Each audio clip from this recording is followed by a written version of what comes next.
Hey, friends. Welcome to the Raising Boys and Girls podcast. I'm Sissy Goff. And I'm David Thomas, and we're so glad you've joined us for this conversation. Let's dive in.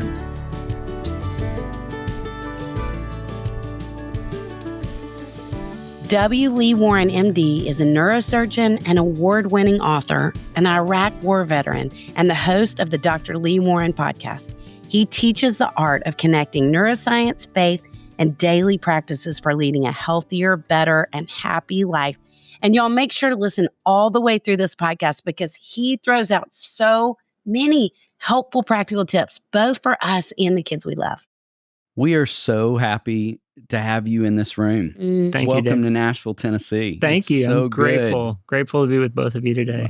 Well, us too. Thrilled to have this conversation in person and have been looking so forward to talking about your book. And so thanks for coming all this way. And we're going to jump in because we're going to bombard you with a lot of questions. We have so many things we're excited to ask you. Thank you. So you have spent your career as a neurosurgeon treating the brain with a scalpel, but you say there's a kind of suffering that surgery can't touch. Those places of dread, desperation, and defeat. What first opened your eyes to that kind of pain in yourself and in others? Well, as much as I love what I do for a living, David, I'm the guy that comes into the room and gives you the news. And so I have to sit with the families when the kid didn't make it, or when your husband's diagnosis is terminal, or I'm telling you that you have a malignant cancer in your brain. So I've had to recognize as a Christian who's also a scientist and a physician over the years that there's a mission there that medicine can't touch, that science can't touch. This, how do I encourage people to have hope and to fight and to believe and to carry on? Because we know those things make a difference in our healing, our outcome, our survival, even when the news is bad or the science says it's terminal or whatever. So that was the first thing. It was just kind of coming to grips in my practice that there was something that I couldn't quite put a scientific spin on that was still just as important or sometimes more important. And so then in my personal life, sent off to the war and had a lot of trauma that I brought home from the war. And it took years to deal with that and dealing with the PTSD and all of that, and then losing a child. And so I've lived it as a man and as a person of faith, as a father, as a husband, and I've experienced it professionally. So I just realized over time that I can't cut some things out of people, but I still need to sit with them in it and help them find a way through it. Thankful you're doing that work. Me too. And I want to go back to some of the things that you just mentioned because you have had quite a journey. And your story includes serving in Iraq, coming home with PTSD, and then, as you mentioned, the unimaginable loss of your teenage son, Mitch. I'm so sorry, you guys. Thank you.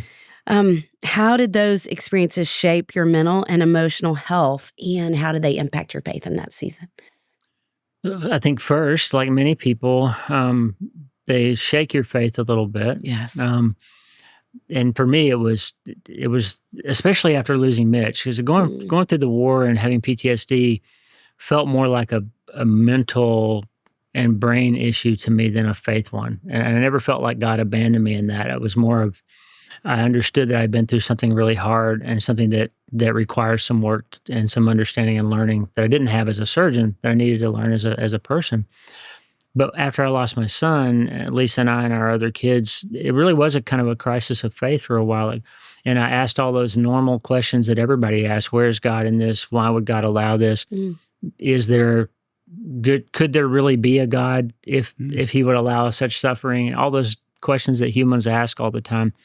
But then I think over time started to realize that there's no hope and no healing in that type of questioning. The only hope and healing for me as a man of faith was to really find out if what I had thought I believed was true, and to then begin to find some of those promises that I could stand up on that would hold me up, and then let my faith help me to re-engineer what my brain and my mind and my heart were doing, and even my body. I went through some real physical things that happened after I lost my son. My hair turned gray almost overnight. I broke several molars from grinding my teeth. I got shingles, like right after all that happened. And so I recognized like my body is responding to this trauma, and it's my faith that's going to help me get out of it. And it needs to be true. I need to know that I get to see my son again. And if that promise is true, then all the other ones have to be. So I started just sort of trying to put my trouble in the context of my faith and not try to make my faith bow to the trouble. You talk about how we can't always control what happens to us, but we can influence how we experience it. So I think that feels like such a hopeful idea for parents and kids. Can you unpack more of what that means? Yeah, I think it's really important to understand that there's really only three things that can change in any situation. Other people can change, or circumstances can change, or we can change.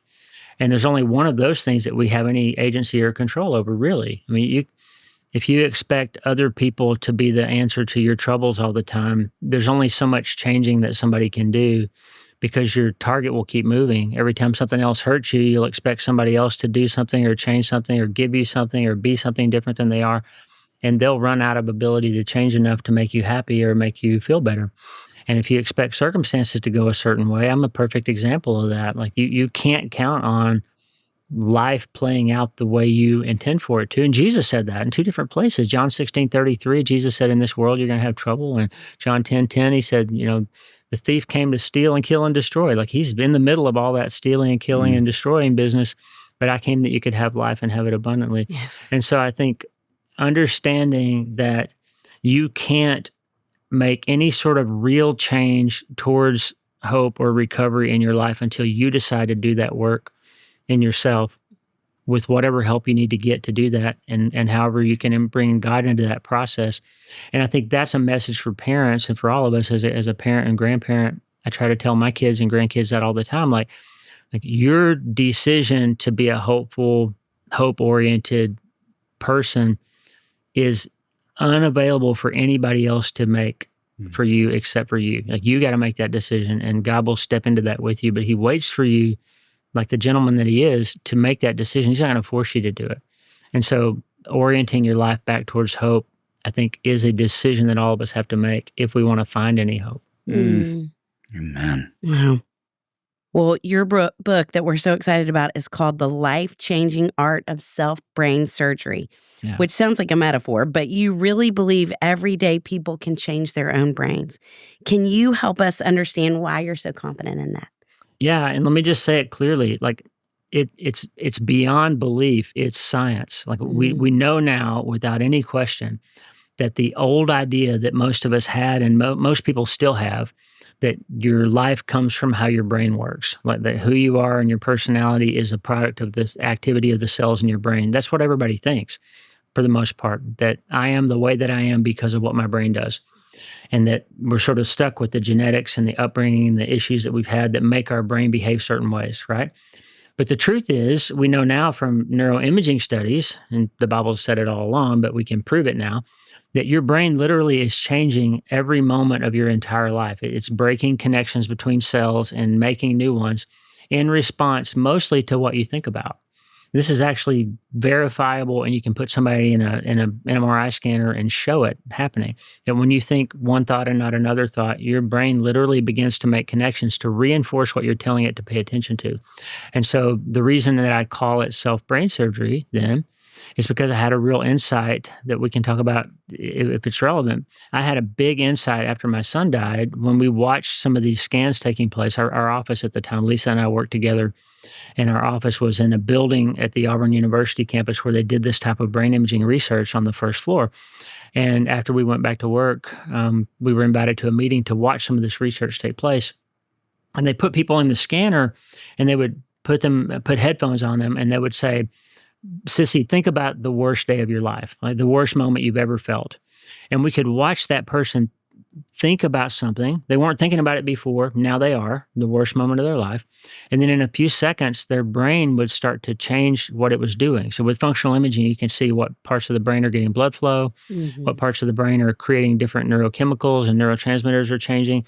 And then shortly after the brain begins to react to the thought, the body would too. Would see the blood pressure go up and the heart rate go up and the respiratory rate go up and people getting stressed out or feeling the thing that they're thinking about. And then they would say, okay, stop thinking about that bad thing. And now think about the best thing you've ever felt, the happiest moment of your life. And within seconds, after the person decided to think about something different, their brain parts that were related to peace and calm and decision-making would begin to light up, and those fear centers would start to calm down, and then their blood pressure would come down, their heart rate would come down. And they were literally changing their bodies in response to what they thought about after their brain changed too. And then Lisa had this my wife had this incredible insight, and she said it out loud. That's Philippians 4. That's if you want to be less anxious, be grateful instead. Think about different things, and you'll feel different stuff, and your brain will do different things. And that's when it clicked for me. I think the Holy Spirit kind of whispered in my ear, like, that's the same thing you do in surgery. And what I do in surgery, if you think about what a brain surgeon does, is I take you to the operating room, and I intentionally make structural changes in your brain for the purpose of helping you overcome some problem, feel better, be happier, maybe not die, right? And when you change what you think about, when you change the substrate of the things that you're instructing your brain to process, you are intentionally changing the structure of your brain for the purpose of helping yourself overcome some obstacle, feel better, be happier, sometimes not die. It's surgery. It's literal. It's not metaphorical. It's the mechanism of how God designed your mind to be in charge of your brain and your brain to then carry out your mental instructions. The problem is most of the time we believe that the thoughts and feelings that pop into our heads are true and that we're obligated to react to them. But when you understand this agency that you have to take that process captive, which is what 2 Corinthians 10:5 says, take your thoughts captive, then all of a sudden you can operate from the position of empowerment and you can be that surgeon in charge of what's happening instead of the victim of it. Wow. You do an incredible job of explaining this in manageable that is language. Exactly what I was thinking. Thank you for that. Thank you. And even thinking further about that with parents wanting to talk more with kids about this reality and the difference between the mind and the brain, like are there ways that you would even encourage them to define that or talk about that with kids so that they can understand it better? I absolutely would. And I think primarily because of this, the social moment that we're in right now, kids are getting a message that they need to follow their heart, to live their truth, to believe their feelings, to ask other people to sort of respond to and respect how they feel. And so we're getting this messaging that what you feel and think is true and reliable. I heard a sitting member of the United States Congress. For you saying this. Yes. I'm so excited. I'm sorry to interrupt you, but I'm so excited. I love Thank you. Yes. I recently heard a sitting member of the United States Congress say in an interview out loud that felt experience is more important than objective truth. This is one of the leaders of our nation. And so kids are getting this message that if you feel something, it must be reliable and other people need to respect it. But the truth is, not just from scripture, but from neuroscience, we know now that about 80% of the things that you think and feel every day are untrue. These automatic thoughts and feelings are not true.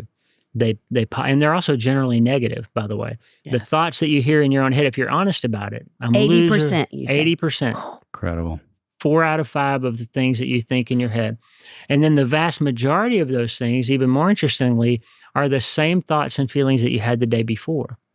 And if you pair that with the knowledge that we have now, this thing called neuroplasticity, which is the science of how the brain is constantly remaking itself and restructuring itself, the more a particular thought instruction is given to the brain, the more powerfully that thing is wired into becoming an automated reaction or feeling or thought. And it's kind of like the same idea that if you guys move to a new office tomorrow, right? If you moved this beautiful counseling center that you had, if you moved it across town, the first time you drove there, you would have to think about every part of that drive, every turn, every stop sign, every speed limit, school crossing, all that stuff. You'd have to pay attention. But after about a week, you'd get to work and you wouldn't have thought about the drive at all, right?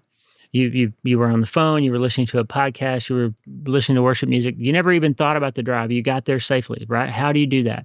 You do that because your brain wires in things that you instruct it over and over to do and requires less of your mental input so you can think about other stuff and your brain will automate certain things. That's how the brain works, okay?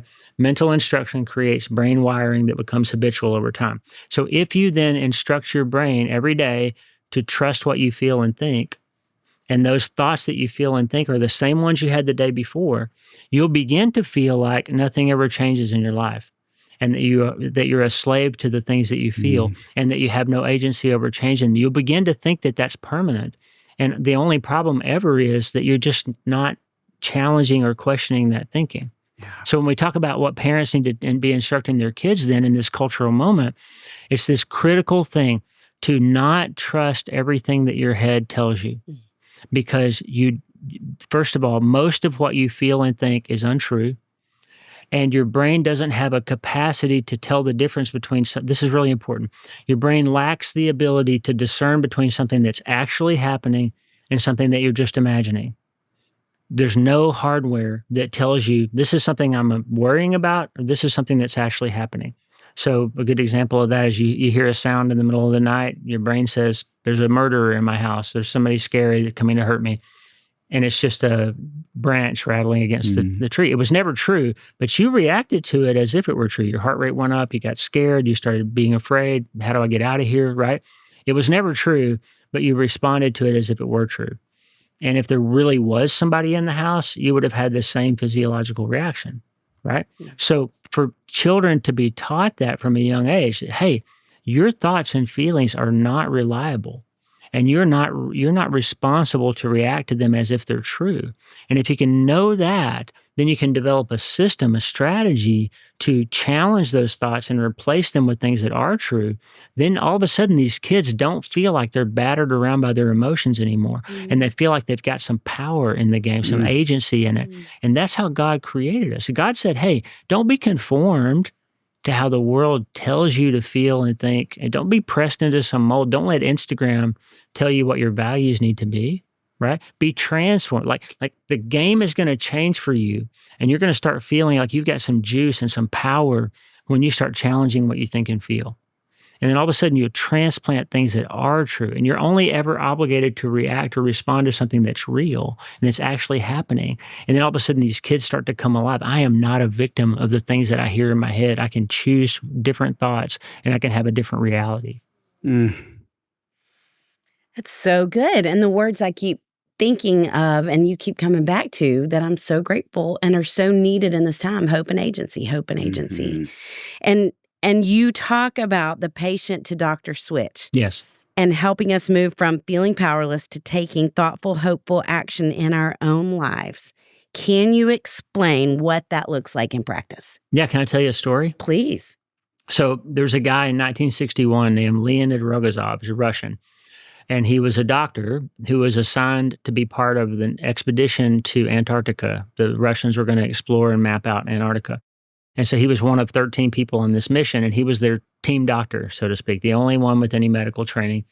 And they get to Antarctica, and the ship leaves, and the winter sets in, the ocean freezes, and there is no way out until the spring, right? They're there, and they're stuck. And then the doctor, Rogozov, starts feeling bad, starts running a fever and having abdominal pain. And pretty quickly, he realizes that he has developed appendicitis. And just like today, if you get appendicitis and you don't have surgery, you're going to die. So he's stuck. They can't come get him. The winter's set in. They can't fly in there. They can't put another ship in there. And nobody else on the team knows what to do because he's the only doctor. So he's really in trouble, right? He's going to die because he needs a surgeon and there's not another one there. So Rogozov starts worrying about what's going to happen. I'm going to pass away here because nobody can help me. And then it dawns on him, wait a minute. I'm a surgeon. I'm trained to deal with this. He just had to make this mental shift that if I could figure out a way to operate on myself, then maybe I don't die. So he trained a mechanic and another one of the team members to hand him instruments and to wake him up if he passed out. And he removed his own appendix using a mirror. Way. And he saved his own life. Wow. Well, how did he do that? He did it first because he had the training and the skills to take somebody's appendix out. But before that could be true, he had to change what he was thinking about. And he had to stop seeing himself as a victim who nobody was there to help, to being a person who had the training and skills to save himself by changing his paradigm from being a patient who needed outside help to being a surgeon who knew what to do, right? And if we know that our thinking shapes our brain structurally and changes the reality of the situation that we're in, then all we have to do is stop waiting for somebody else to come along and fix everything that's wrong with us, and stop waiting for all the outside world to change enough to make us happy, and say, wait a minute, God has given me the tools and the skills to do this job. And maybe I do need outside help. I need to talk to you guys when I need expertise, but I have to make the change happen in my own head. Like, no matter how good you guys are at your jobs, no matter how good I am at my job, I can't actually change somebody else. They have to decide, I'm going to do this work, right? And so I think if we can tell people, you make this shift from needing this external locus of control, and somebody else has got to come and save me, to being, I'm empowered. God's given me the tools. He's given me the hardware. He's made the system work, waiting for me to give it better instructions. All I have to do is put that white coat on and step into this role and save myself, because nobody else can really do it for me. And so I think that shift, I just want people to have that mental image of themselves taking this power that they have, that we're created to have. Because 2 Timothy 1:7, by the way, says God didn't give you a spirit of fear, but the power and love and a sound mind, right? And this another translation says self-control. Well, what is self? Self is your mind. It's your part of you that's not your brain and not your hardware, but the part of you that's going to live forever. And you learn how to control that in the way that God enabled you to, and you have a lot of power, and you're not a victim anymore. It's so good. Okay, you have shared so many great ideas already, but are there any others as you think about the wisdom of self-brain surgery and parents raising resilient kids that comes to mind that you'd love to share with parents? Yeah, I think one thing is, if kids understand that they have a lot of thoughts and feelings that aren't true, but they feel true. And the reason they feel true is because they're usually in your own voice, right? When you hear this thing, I'm a loser, nobody likes me, or whatever it is, it usually sounds like you. And you trust yourself for the most part. Why would you lie to yourself?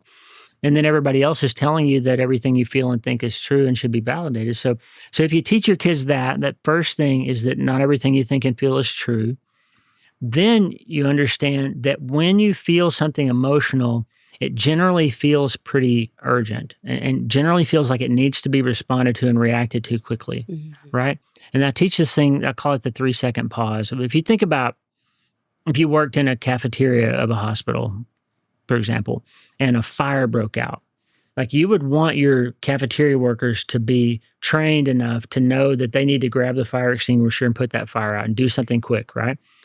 You wouldn't want them to think that they had to pick up the phone and call the CEO of the hospital to make a decision about whether or not they should put the fire out, right? Because some things need to be handled immediately, right? But what I want you to understand about how your brain works is the part of your brain that feels that they need to immediately respond to something urgent is called the amygdala. And it's this fight or flight response that we have when something scary happens. You feel like you need to immediately respond to it. That's the fire extinguisher you feel compelled to grab. But I want you to call the CEO instead. And the CEO of your brain is called your frontal lobe. And it's the part that helps you make better decisions, right? But it takes about 2 or 3 seconds for the frontal lobe to kick in when you stop reacting immediately to something and you say, wait, instead of this knee-jerk reaction, because I know that most of the things I think and feel aren't true. And if I make a better decision, I can probably end up with a better response and have a better outcome for myself than if I just grab for the fire extinguisher every time something feels urgent. Just take a second and get those frontal lobes online, and you'll get a better decision and a better outcome. So I think that if you teach your kids, just build a little pause in. Like, now, if something's really on fire, I want you to put the fire out, okay? But if it just feels like something's on fire, somebody says something and you want to react, somebody offends you, you want to punch them in the nose. Like, just take a second and let that executive part of your brain come online. Let that smarter part of your brain kick in before you respond. So I teach this thing called the thought biopsy, which for kids, it may not be reasonable. But if you come to my office and you say, hey, I've got a headache, if the first thing I said to you was, well, let's go to surgery and I'll look around and see what's going on in there, like, you'd say, whoa, hold on. Don't you need a scan or some data, some information before you start drilling into my skull, right? You'd want me to get some information before I took action. And so what I do then is I get a scan and I see that spot and I decide we can minimally invasively take a little biopsy and take a second to figure out what we're dealing with before we start operating on somebody's brain, right? That's because I'm going to get a better outcome for you if I take that time to make sure the diagnosis is correct before I choose the action plan, right? So if you teach your kids that, take a little bit of time before you respond. And the good news is that we said earlier about neuroplasticity, the more you instruct your brain to take that little pause, the more automated that becomes. And all of a sudden you become a young person who has a built-in 3-second pause before they react. They don't punch somebody in the nose. They automatically take the second to think about it, right? 3-second pause. It's So gold. good. I love that so much. Well, we are much more like-minded and like-hearted than we knew. Our friend Pamela knew that, I'm sure. And we are talking in this season about capable. We have a book coming out called Capable for parents and one for kids called I Am Capable. And we're talking so much about agency and how little kids feel it in this day and time. And so we would love for you to talk about how you feel like parents and kids can experience more capability in their lives and one way they can apply this information to strengthen their confidence and capability. I love that. And I think it's really important, especially again in this cultural moment. We've developed so much fear around failure or harm that we've developed this real sort of safety first culture. And I'm not encouraging people not to be safe, but what I'm saying is a lot of parenting these days seems to revolve around trying to not let their kids experience anything hard. And we have this idea that if our kids go through something hard, it's going to mess them up for later in their life. But neurologically and scripturally, you are actually built where hardship makes you stronger and makes you more resilient, which goes along with this passage in Romans chapter 5 that says suffering produces endurance and endurance produces character and character produces hope, right? So if you can teach your kids that going through something hard, getting assigned to sit behind a kid that they don't like in class is not going to harm them. It might actually help them, right? So don't re-engineer your kid's entire class seating chart so they can sit by their friends. Don't insist that they have a different teacher and because somebody said that this other teacher was more friendly. Like let your kids experience some hardship. Here's why. Most of us think that fragility is the opposite of resilience. That we're either weak or we're strong. We're either fragile or we're robust. But the truth is humans are not either fragile or resilient. We're something called antifragile. There's an impenetrable book by Nassim Taleb called Antifragile. I don't recommend you read it because it's hard, but the point he makes is beautiful in that antifragility is this truth that turns out to be neurologically true, that people aren't just strong or weak. They're actually strong because they've been injured before. They get stronger when they go through hard things. So if you protect your kids from every little thing that hurts them when they're growing up, they won't know what to do when something really harmful happens to them when they're adults. That's why they can't leave the house. That's why so many kids are taking their moms to job interviews now. It's because they don't know what to do when something feels scary. So let them be scared when they're little in ways that they can recover from. Let them get hurt on the playground once in a while so that they can learn that it's going to be okay and you'll actually come out on the other side of it stronger. Can I tell one more little story? Please. So one of our grandchildren, I'm probably going to cry when I say this, not going to say which one it is because I didn't ask our child if it's okay to share this, but one of our grandchildren, brilliant young person, was struggling mightily to learn how to read in school and ended up 2 grade years behind in reading. This kid that is brilliant, problem solver, great athlete, just brilliant kid, couldn't read and finally got diagnosed with dyslexia. And the parents found a coach who could help engage this child in a way that they figured out worked for them. And within about 6 months, they caught up in reading and figured it out. And the beautiful thing about this child is that they recognized that they could go through something really hard, and doing that work made them almost feel invincible now. And I know what's going to happen 10 or 15 years from now.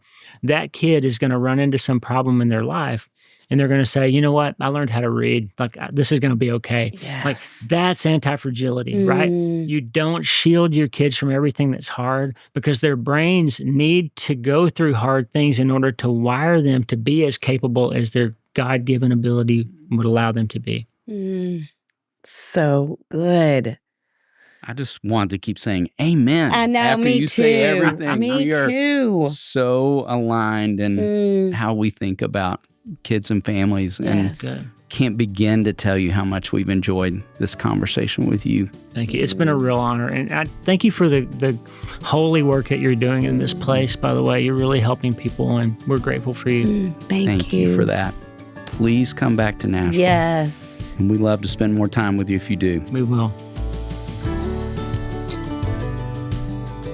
David, what a team we have that we get to call friends who help make this podcast possible. Chris Starrett, our engineer. Our management team at KCH. And we are thrilled to be a part of the That Sounds Fun network. Our music was created by the insanely talented Dave Haywood of Lady A. And if this podcast felt helpful to you, please consider subscribing, liking, sharing, all the things. We are grateful for you and cheering you on always.